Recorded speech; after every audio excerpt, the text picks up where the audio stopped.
bismillahir rahmanir rahim. Assalamu alaykum warahmatullahi wabarakatuh. Kulanti wacan oo wanaagsan daawadayaal ku soo dhawaada mid kale oo kamid ah barnaamijyada waxbarashada oo kale aan idin soo gudbino. Toddobaadkan daawadayaal barnaamijka waxbarashada waxaanu diiradda ku saari doonaa dhawaaqii ka soo yeedhay mas'uuliyiinta wasaaradda waxbarashada ee ku aadanaa in guud ahaan dalka Jamhuuriyadda Soomaaliya laga qaban doono tartanadii kala duwanaa dhinaca ciyaaraha, suugaanta iyo sidoo kale kadis aqoonadii kala duwanaa. waxa barnaamijkan aan ku eegi doonaa bal dareenka ardayda reer Soomaaliland ee ku dhaqan dugsiyada dalka qaarkood, maamulka dugsiyada iyo sidoo kale macallimiinta dugsiyada sida ay u soo dhaweynayaan iyo dareenka ka qabaan arintaasi. goormaase ayaa dalka ugu dambeysay Jamhuuriyadda Soomaaliland laga qabto tartamo noocaasi iyo xog kale oo la xiriira tartamadaasi. ugu horreyn aan ku soo dhaweeyo wasiirka wasaaradda waxbarashada ee agaasimaha guud ee wasaaradda waxbarashada oo ka hadlaya tartamadaasi iyo qaybaha kala duwan ee ka kooban yihiin iyo ujeedooyinka wasaaradda oo ka leedahay tartamada loo qaban doono dugsiyada dalka. wasaarad ahaan la shaaciyo laguna dhawaaqo in tartanadii kala duwanaa hadday tahay tartanka aqoonta ee kadiska loo yaqaano iyo hadday tahay tartankii kubadda cagta iyo hadday tahay tartankii hal abuurka ee wasaaraddu si official markaa ugu dhawaaqaysa in dhammaan dalka o dhan laga bilaabayo gees ilaa gees ka ugu soo horeeyaana markaa uu bilaabmi doono toddobaadkan soo socda imika bilaabmaya Hargeysa laga bilaabi doono. ujeedadu waxa weeyaan in ardayda sanadkan dhan wasaaraddu wax culayska soo saaraysay in waxbarasho la tayeeyo. tayadii isbedel badan baa runtii ka soo baxay, wax badan baa iska bedelay aqoontii ardayda, macallimiintii baa la tababaray si xiisihii iyo isdhexgalkii loo soo celiyo. tartanadii baa iyagana la bilaabaya marka oo ardaydu caafimaadkooda iyo jir ahaantooda ay soo hagaagto, sidoo kalena aqoontooda iyo isdhexgalkoodana kor ugu kaco. ardayda dugsiyada sare ayaa kubadda cagta lagu bilaabi doonaa, kadiskana waxaa lagu bilaabi doonaa fasalada 8 dugsiyada hoose dhexe, hal abuurkuna markaa labadaba uu ku bilaabmaya dugsiyada hoose dhexe iyo kuwa sare oo lagu bilaabaya. wasaaraddu waxay culayska saaraysaa markaa in waxbarashadu si awl ahaan jirtay kusoo noqoto. runtiina iminka isbedel baa muuqda. aad iyo aad waxaan ugu mahadnaqaynaa markaa guddoomiyaasha degmooyinka ama maayarada dalka oo dhan iyaguna waxbarashada ka qayb qaata, hawshana qayb ka noqon doona oo ka qayb qaadan doona hirgelinteeda iyo wasaaradda waxbarashada iskaashanayaan. waxaan rajeynaynaa markaa waalidka laftoodu iyo dadka kale ee bulshada xiiseynaya in kor loo qaado markaa isboortiga iyo wacyigelinta inaguna ka qayb qaataan. waxaan kaloo wada shaqeyn hawshan ka yeelan xagga isboortiga, gaar ahaan wasaaradda ciyaaraha, dhalinyaradii ciyaaraha marka hore wada shaqeyn xoogan aan leenahay wasaarad ahaan. iminkana aan ka wada shaqeyn doono markaa tartanadana way socon doonaa runtii. iminka qaybtan la bilaabayo waxaa ku xigi doonta markaa in iskuullada waddanka oo dhan markaa foonfuuradooda loo wada sameeyo, kubadihii iyo ciyaarihii kooxa loo sameeyo, ay si joogtaa markaa loo ciyaaro. kuwa gobollada markay soo dhammaadaanna halkan la isugu yimaado si heer qaran ah loogu qabto markaa tartan guud oo Hargeysa lagu qabto oo ay kasoo qayb galaan gobollada iyo kooxuhu. taasaan markaa ka shaqeynaa. waxaan u sheegaynaa markaa waalidkii carruurta iyo iskuulladiba iyo maamulada degmooyinka weyn ee hawsha u diyaar garoobaan. aad iyo aadna waa mahadsantiin. wasaaraddu waxay ka shaqeynaysay waxbarashada sidii tayo loo tayayn lahaa. tayadaasi waxaa ka mid ah in ardayda jirkooda, koridda jirkooda iyo maskaxdooda ay korayso la xoog loo yeelo, la kobciyo ayaa ka mid ah. sideedaba waxaa la yidhahdaa waxbarashadu waxa ay ka kooban tahay koridda jirka iyo ta caqliga, labadaasi weeyaan. marka haddii ay naga maqan tahay innaga iskuulladeena sida ogtihiin waqtigan xaadirka ah laguma dhigo jir korinta iyo physical educationka deriska la yidhaahdo. waanu ku tala jiraa ilaahaydankii in aanu manhajka lagu dari doono oo ardayda xagga dhaqdhaqaaqa jirka iyo maskaxdana wax laga bari doono oo PED lasoo nooleeyo. tani waxay ugu horeysaa markaa intaan taa lagu dhaqaaqin kalaasyada in si caadi ardayda tababaro loo qabto tartanadaasoo ka koobnaan doona ciyaaraha kubadda cagta ha noqoto orodada ha noqoto oo track and field iyo tartanka hal abuurka tartanka kediska oo labaduba aqoonta qofka taabanaya ama ardayda lagu barbaarinayo in ay wax ka bartaan ama ay kusoo dhiiradaan sidii ay arrintaasi wax uga qaban lahaayeen waxa weeyaan oon la kaashanaynaa barnaamijkan horta wuxuu ka bilaabi doonaa waddanka oo idil toddobaadkan soo socda waa bisha November dhinaceeda dambe iyo tababarkaasi tartankaasi bilaabmi doonaa waxaanu la kaashan doonaa wasaaradda ciyaaraha iyo dhalinyarada iyo waxa kale oonu naga caawin doonaa oonu filaynaa inay kaalin weyn iyaguna ka qaadan doonaan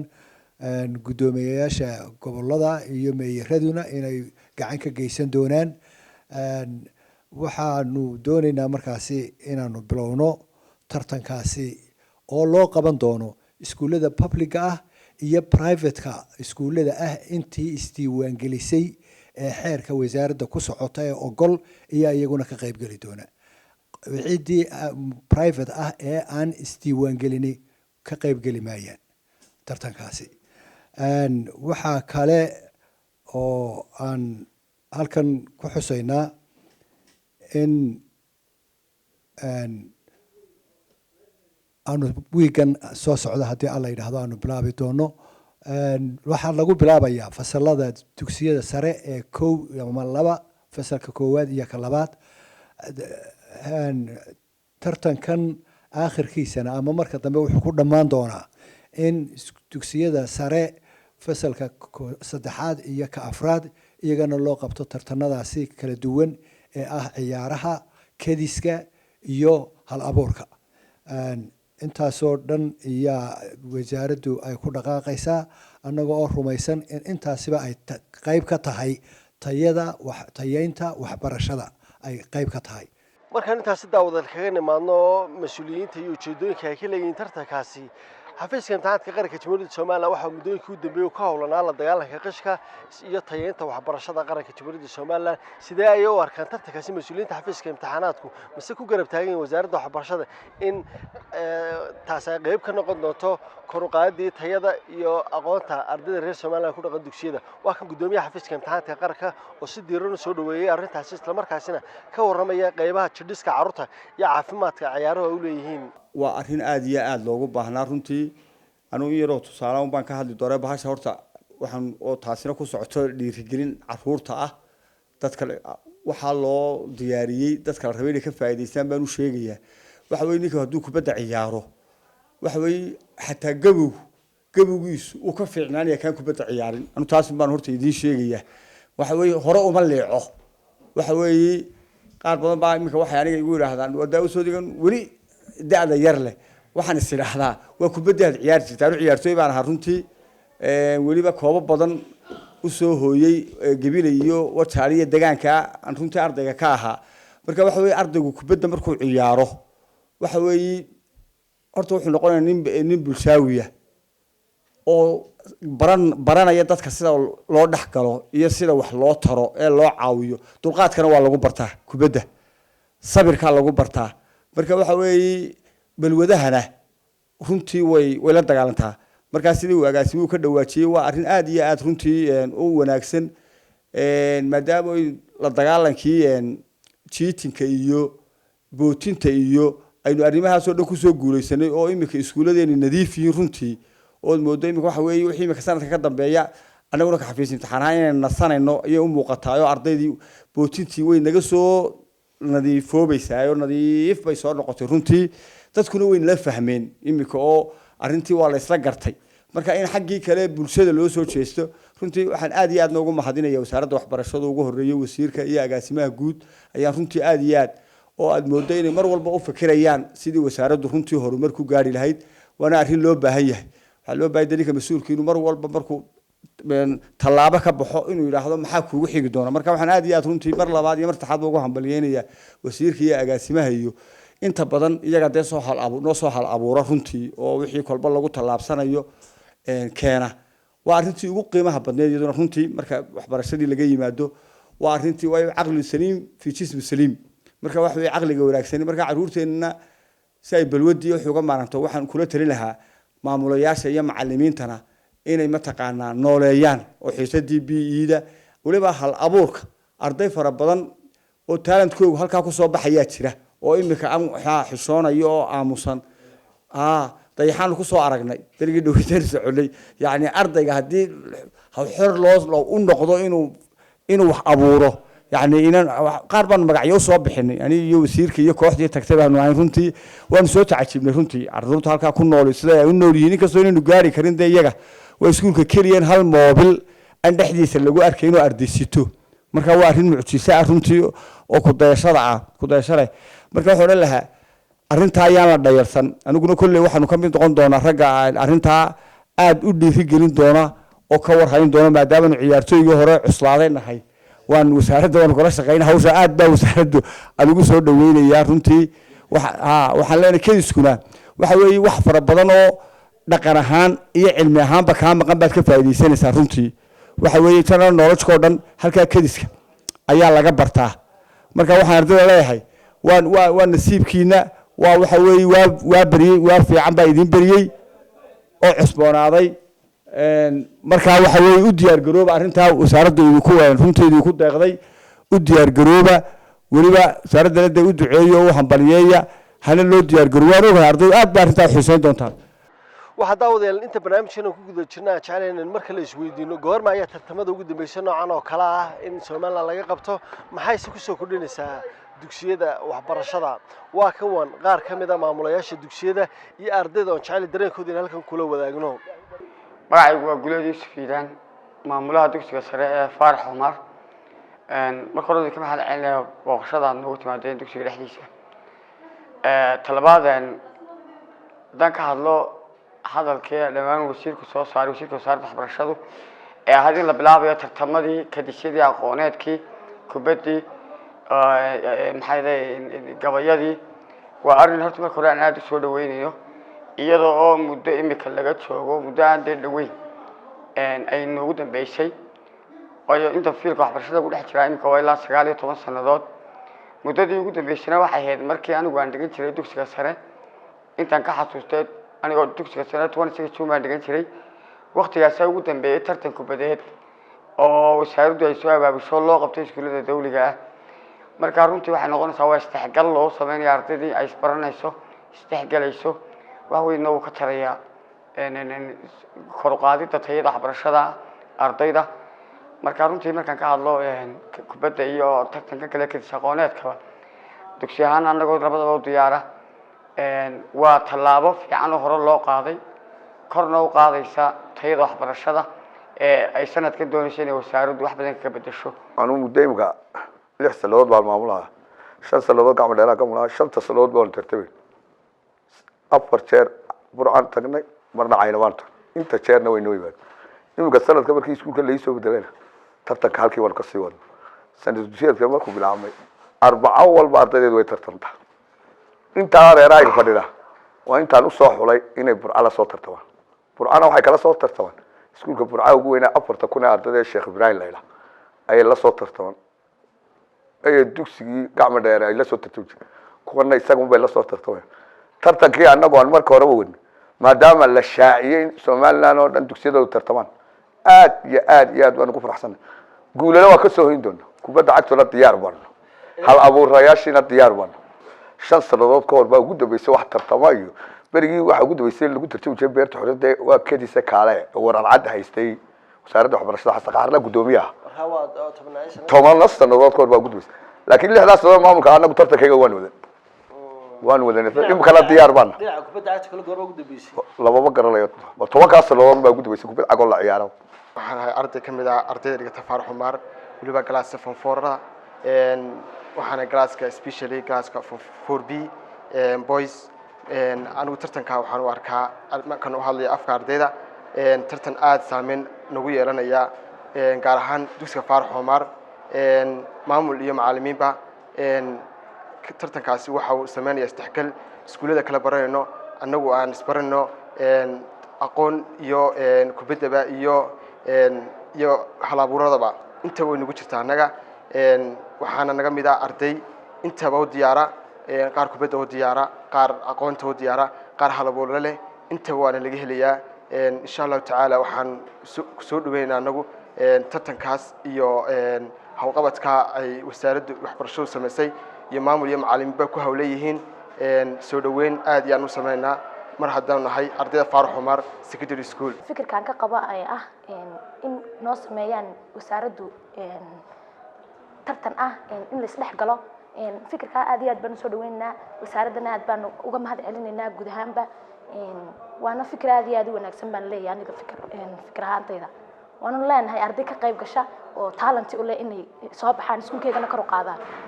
tartamadaas aad iyo aad horta muhiim ugu tahay ardayda hore tartamo waan u geli jirnay laakiin tartamo caalamiya ma ahayn oo dawliya dawladda oo dhan ka wada dhaxaysa taas waan uga mahad celinaynaa inay ardaydu soo bandhigaan aqoontoodii oo ay muujiyaan inay arday yihiin aqoon leh oo la tartamaan iskuullada kale taasi waxay siinaysaa maxaa ahaday fikrad midoo kale iskuullada qaar baa leeyahay waxbarasho ma taalo laakiin taas waxay muujin doontaa in iskuullada oo dhan horta aqoon taalo taasay ardayda iskuullada maxaa ahaday bulshadu ay ka shakisan tahay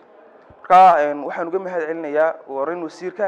iyo madaxweynaha jamhuuriyadda Soomaaliland oo u heelan inay maxaa ahaday ardayda ka dhiirigeliyaan xagga waxbarashada soo gaarsiisana kadiskuna wuxuu fiican yahay ardayda maadaama ardaynaha waxaanu ku dhiiranaynaa inaanu soo dhaweeyo inaanu aqoonteeda kor u qaadno inaanu kalsooni yeelano dadka soo hor istaagno inaanu wax badan nolosheeda ka bedelno waxaan ka qabaa fikirkan ay wasaaraddu noo soo jeedisay fikir aad u wanaagsan waayo sababtaa waxaan iskuullada arday aydan is aqoon ba iska barnasaan waxa laga yaabaa in waalidkaagu siduu kugu soo tabcay markuu TV-da ka arko inuu dee aad kugu farxo ama tacabkii ku geliyay ka soo saarto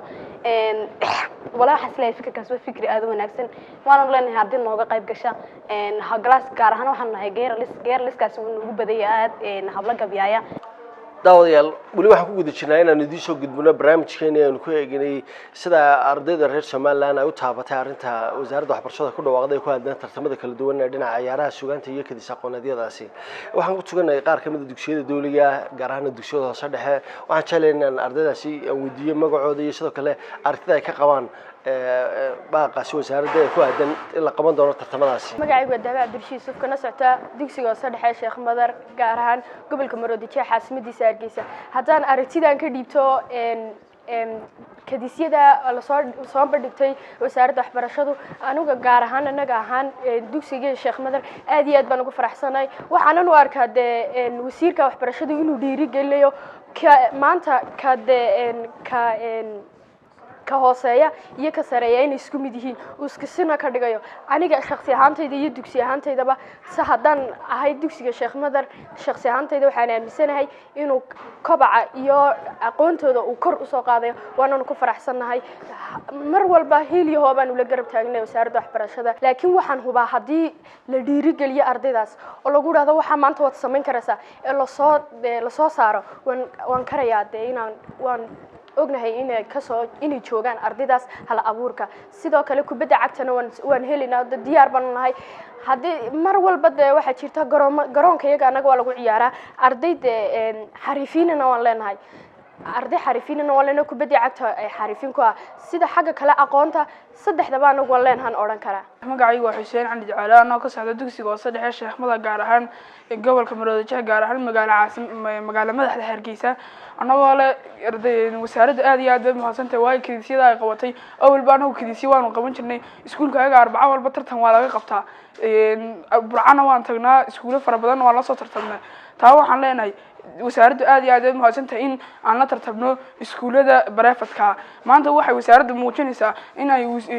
isku mid yihiin iskuulada dawliga iyo kan barafadka waayo ardayga ka soo baxay la yiraahdo iskuulka barafadki iskuulka noocaas ka soo baxay ardaygaas waxba ma aha aduu kula mid 9 biloodna uu ku dhashay wuxuu ku dhaamo ma aha waxa weeyaan wuxuu ku soo bartay luqadda qalaad ee Ingiriisiga la yiraahdo anigu aad iyo aad ugu mahad celinaa wasiirka wasaaradda waxbarashada aad iyo aad mahadsan tahay waxaan leenahay wasiirkana wasiir dee xaggaa kaga sii hay waayo sababtaa iskuulo badan oo aanan lasoo tartami jirin oo kuwa barafidka aanay kamid ahayn ayaan lasoo tartarnaa. anaku diyaar baan u nahay sida waxbarashada iyo suudaanta iyo kubadda cagta in badanna tartamo waanu galnay iminkana waxaan u soconaa safar loo galayo burco tartan aan la soo tartamayno iskuulo kalena waa lala soo tartamay tartan baa arbacaan walna waa laga dhigay iskuulkayga waana lala tartamaa kuwan kalena waa kuwa kaloo nagu soo kordho oo wax noo faa'iideynayo isagana diyaar baan u nahay waana u galayna ardayduna mar walba diyaar bay weyn kubadda cagta gaar ahaan haddaan ka hadlo inamada hadday way ciyaaraan iyagana waa loo hayaa. haybadda iyo hal abuurka ku jira daayarta reer Soomaaliland ku dhaqan dugsiyada kala duwan waxa lagu barto waxay ka mid tahay hibooyinka Ilaahay uu siiyo daayartaasi oo u baahan in bulshada loo soo bandhigo isla markaasina codkooda la gaarsiiyo si loo soo bandhigo hal abuurka ku jira. waxaan jeclahay in barnaamijkan aan idinku soo gudbiyo daayar tayar isla markaasina daahaan aad u yar oo ka qayb qaadanaya ama soo bandhigaya hibada Ilaahay uu siiyo dhinaca hal abuurka. waxaan ku bilaabay gaba maandhooyada hanka ka akhrinayay garashada hagaagsan guul bay ku siisaa gees wixii aad ka martaa gocashu kugu dilaa garab qofkii aad bidaa gadaal buu ku xantaa gasho wanaagado laba xumaan lagu guntaaye arday yahay hagaagsan garab maysa siinaa guri cilmiga yaal geestiisa midig iyo gudihiisa ma degna hawlaheena guud iyo danaheena gaarka gabigeeda akhlaaqda iyo cilmi sugayna hooyooyin sharaf loo cilmigana hagoogto waana inoo garfeeyo goor walba inaydhaa sharbaadada gaaban iyo afkan guduudan iyo dhexwareega galaasida ka gudba hablayaho macallimiin garaad loo gudbin kara aqoonta wajiga wax ka dheer yahay gurigeena mooye gay kala ma jiraan guulama hadii manidha gaba iyo geeraar gudahooda maangelin godobna kamaan gelin galaaskayga wacnaaye garaad la dhageyso guddi baa hogaansha halka gafafka lagu galo gooni bay ka joogaan gacan bayna siiyaan wayna noo gargaaraan xamse macallin karteeda hubiyo gaagaabsi matay ku raacaan sameeyna xamse oo maamulka xigeenka dugsiga Faarax Umar sameeyska iyo dhalashada dadku uu ka simeeyo qof walba sagaal buu tirsadaa sidkiisa waxa kala sifeeyo kala saara aadmiga sinjiga iyo caadada ummad walba sidato socnaanta midabka anaguna sidoo kale dhaqan soo jireediyo saxan baan u leenahay weysada salaadiyo mas'alada sujuudiyo tusbax suulka lagu rago suuradaha quraanka iyo sunnihii rasuulka iyo dhaqan lagu saleeyo inna seeganino suuba baan u leenahay marti soo hooyatiyo soo dhaweynta gacalkiyo sokeeyo maray tahay sooriya lagama maarmee waan sadqada ku waano sararweyne iyo bari xilli iyo habeen ida sumalka lagu daro riyo sararka daaqiyo looda seerma weydada sardidii ku naaxdiyo baarqab geela soofo sanadkii marqooqo tiro 3 biloodna socod iyo wareeg iyo xumba seedinooye geedo uu saro laaciyo biyaha ka soomo suuqme oo hadana kristal kelmadaha si suugaanta runtii ka hadlaya arrimo far badan oo dhinaca aqoonta iyo cilmiga ardayda iyo sidoo kale habdhaqanka bulshada iyo daayarta isla markaasina sidoo kale taabanaya qaybo ka mid ah dhaqankii iyo geeli haday noqoto iyo dhirtii kala duwaneed waxa hal abuurka Ilaahay haybadu siiyay ardaygan garabkayga fadhiyo oo daahaan daadiisu ay tahay 13 jir isla markaasina ka mid ah ardayda dugsiga hoose dhexe ee Sheekh Madar wahibe Ilaahay siiyay isla markaasina diyaar u yahay inuu ka qayb galo tartamada kala duwan ee wasaaraddu ay shaacisay waxaan u rajaynaynaa isaga iyo in kale oo la mid ah oo ka badan bayna ka soo bixi doonaan dugsiyada kala duwan ee caasimadda Jamhuuriyadda Soomaaliland iyo guud ahaan gobolada degmooyinka dalka kuwaas oo leh haybad hal abuur oo Ilaahay hibo u siiyay magacayga maxamed Rashid liban waxaad ka hadlaysaa arrimo suugaanta ka hadlayo oo dhinaca dhaqanka kaas geeli iyo dhirtii miyaad weli miiga tagtay sidaad hadda u cabiraysaa sawirkaad cabiraysaa sawiradaad soo qaadaysaa cabiraysaa marka geelo kale ka hadlaysaa dhirta alkata keentay waa sawiro buug yar oo haystaa sawiro geel iyo dhirtii iyo arigii iyo wixii ku sawireen sawiradaasaan ka soo cabiro ka soo sameeyay daawadayaal barnaamijkeena waxbarashada toddobaadkan oo aynu ku qaadaa dhigna isla markaasina aanu ku lafguranay tartankadiiseedii iyo tartamadii aqoonta iyo ciyaaraha oo wasaaraddu dhawaan ay si rasmi u bilaabi doonto waxaan jecelahay toddobaadkan intaas inaan kusoo gabagabayno dhinaca sawir qaadida waa iyo muuqaalada kala duwan ee barnaamijka waxaa idin soo gudbinaya Cabdiraxmaan Cumar Ismaaciil Masar Casariye iyo sidoo kale habeyntii isku dubaridka oo nagala qayb qaatay Cabdi Safwan iyo dhammaan hawlada kale barnaamijka ka qayb qaatay waxaan leenahay assalaamu calaykum waraxmatullaahi tacaala wabarakaatuh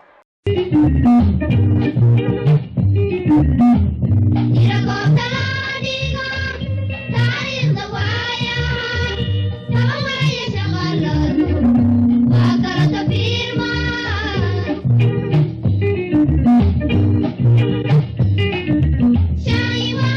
tiraga, ta, te, ti, ta, tu.